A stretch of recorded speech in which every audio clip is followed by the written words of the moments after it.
biggest conversations in the job market is the disruption caused by the advent of artificial intelligence.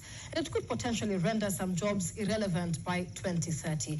And while this stands true, the advent of AI brought with it a set of highly on-demand jobs.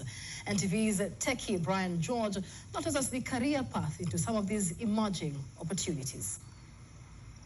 When Geoffrey Mak'Ouma wanted to relocate to America fully, his travel process was anything but easy. He struggled to obtain information on access to a resident visa and the eligibility, as information was scarce at the time. Unlike now, the perennial scamming of Kenyans seeking opportunities abroad provided an opportunity for him to develop NaviSmart, an open-source AI platform providing immigration information globally. It's an AI-powered search engine with which is given, it gives you answers or responses in different languages.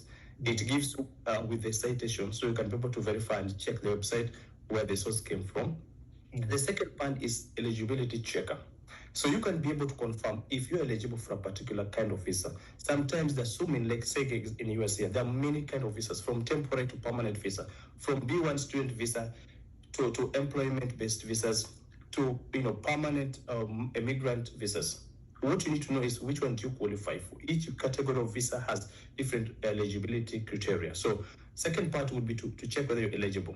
Third part is to supporting documentation. Mak'Ouma's NaviSmart is one of the many innovations providing jobs within a disruptive tech subsector, which is faulted for potentially replacing human talent and resources. It will give you all the verifiable and accurate information in a matter of seconds.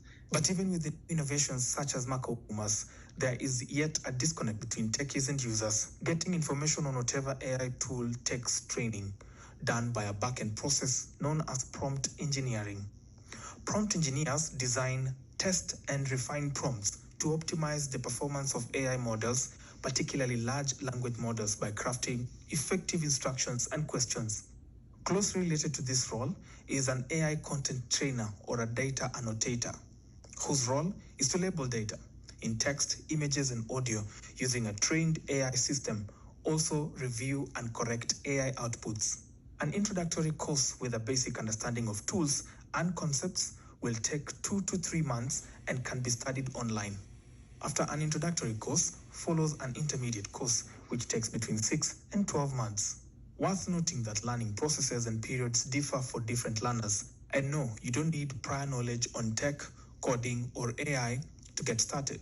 Also recognize the rapid nature of innovation. Experts opine that businesses should prepare staff to self-regulate. Still, they agree that AI cannot mimic human traits. I think when you operate on a global basis, the one thing you have to be is sensitive to culture. Correct. There is no such thing as one size fits all. Increasingly, there are more countries that are multicultural. So there you have a different dimension you have to take into account there. I think you start with a typical framework. And the framework is something that is reasonably consistent, and then you sort of localize it as best you can. There are some things that we can monitor in some countries that we can't in other countries. When I look at the use of AI, obviously you have to start with the regulatory position, and that can also vary by industry. So we need to make sure we're compliant with that. If I'm going to the bank and the things that I just want to do on a transactional level, then yes, I'm happy to use AI because I just want things to be done as quickly as possible. Now, if I think of someone like my mom and dad and they want to make an investment, right? They are not going to talk to a bot. They trust humans. So it's really about companies finding the balance around when do you need the human interaction to create that empathy and that, person-to-person moment. While AI will not take your job nor replace you, albeit fully, the tools and AI systems are heavily dependent on human talent and training, thereby creating numerous opportunities like social media content moderation, a role that didn't exist at least 7 years ago. Brian George, NTV, Nairobi.